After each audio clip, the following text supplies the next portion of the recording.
50 years of Volkswagen Motorsports. A reason to celebrate. Legendary bodies, chassis, engines, and victories. Half a century of motorsports pushing the envelope. The heroes and their stories. Everyone came to the Volkswagen Group Forum Drive in Berlin to see the exhibition, and they know that motorsports is not an end in itself, but forms the basis of successful mass production. We now have cars with better brakes, better chassis, improved aerodynamics. All of that was developed through motorsports, the toughest and fastest testbed in the world. The things we learned there are very important. When everything began 50 years ago, things were rather simple. The Formula V, for example, the classic entry-level racing car. This really meant that parts of the VW Beetle were used. This is a VW front axle, a rear axle, a gearbox, and an engine of a 1200 VW Beetle. They improved these parts a little, but essentially the car entered the race with a 40 horsepower engine. The whole thing ran about 1,000 to 1,500 Deutschmarks back then. Really anyone could get it and drive it.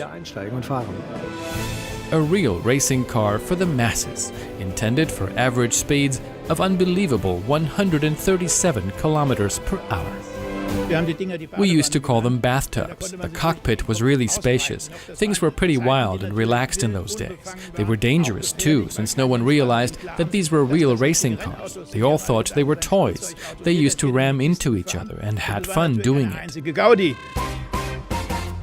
Then came the 70s, and with them the GTI, a quantum leap, a powerhouse, a visual and technological masterpiece.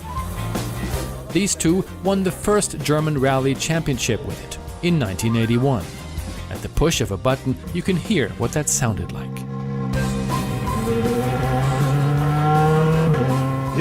It sounds quite different from inside the car. We hardly ever heard it from the outside.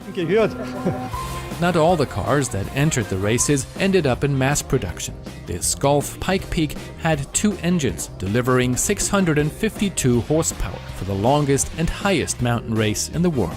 In the 1980s, that was quite a challenge for engineers. In the 80s, computers in cars were rare still, and there was a difficult control problem with keeping the RPMs of both engines synchronized, so that the front and rear axle actually drove up the mountain together instead of fighting each other.